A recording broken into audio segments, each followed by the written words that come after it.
Ever feel like in the middle of winter your energy just tanks? Yeah, you're definitely not alone.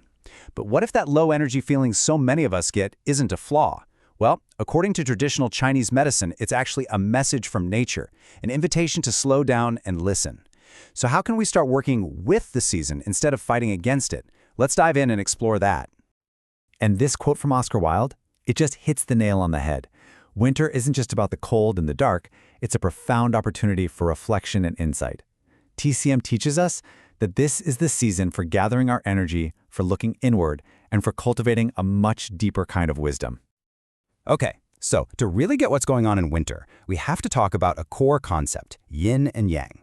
You've probably heard of them. They're the two opposing but totally complementary forces that shape everything in the universe. That includes the seasons, and it includes our own bodies.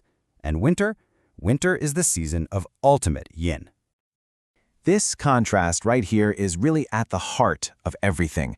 Think about summer. It's all yang, right? It's light, it's hot, it's quick, and we're totally outward focused. We're active, we're social, we're on the go. But winter is pure yin. Its whole vibe is dark, cold, slow, and it pulls us inward. This is nature's way of conserving energy. It's a time for our own energy to go deep, just like a plant's roots hunker down under the frozen ground. All right, so let's add another layer to this. In TCM, every season is linked to one of the 5 elements. And for winter, that element is water. It really embodies that peak yin energy and encourages us to explore our own inner landscape. Now, it's super important to remember that these 5 elements, wood, fire, earth, metal, and water, they're not just sitting there. They're in this constant, flowing, dynamic cycle. And water is winter's element. It represents that deep stillness, that quiet conservation, and that incredible potential from which all life is going to spring forth again. So you can start to see this whole web of connections here for the water element. It's tied to specific organs, the kidneys and bladder, and emotion, fear, and even colors like black and blue. Its nature is all about stillness. But look at that last one. The virtue is wisdom. So, how in the world do we get from fear to wisdom? Let's unpack that. Let's start with the kidneys. Now, in TCM, when we talk about the kidneys, we're talking about a whole energy system, not just the physical organs. This system is considered the root of life for a really good reason. It's where we store our Jing, or our vital essence. Think of Jing like your ultimate energy savings account. It's the deep vitality you were born with, the reserve you draw on during stress. And winter is the most important season to protect and conserve this precious resource. Now, this next part might sound a little surprising, but in TCM, every organ system has an emotion that goes with it. And for the water element and the kidneys, that emotion is fear. But hang on, fear isn't necessarily a bad thing. When our kidney energy is balanced and strong, fear is actually a healthy response. It's what keeps us alert and motivates us to stay safe.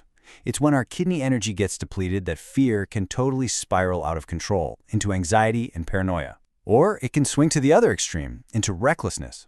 It's basically a signal to pay attention to what's going on with our inner reserves. And here's another cool thing. In TCM, emotions aren't isolated islands. They actually flow into each other in a cycle.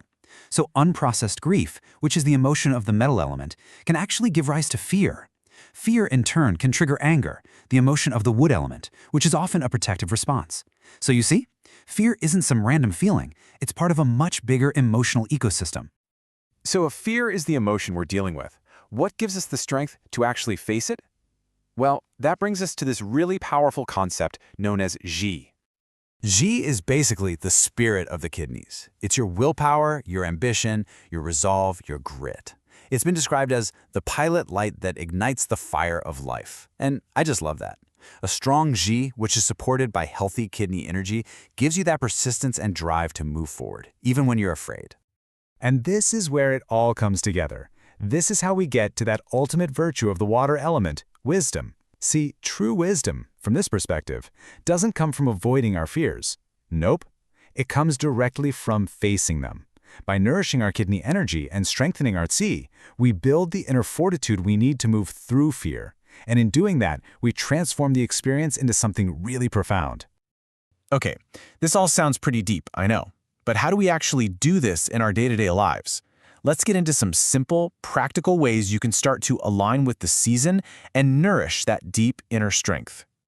One of the absolute best ways is through what you eat.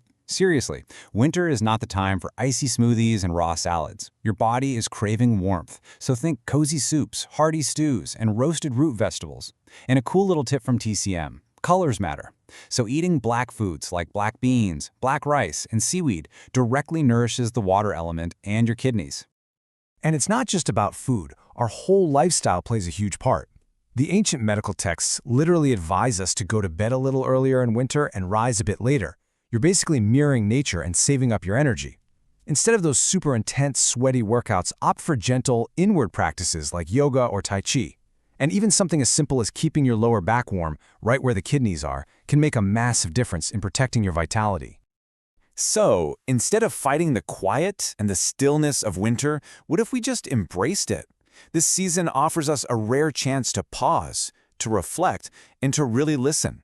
It asks us to conserve our energy so we can emerge stronger and more vibrant in the spring.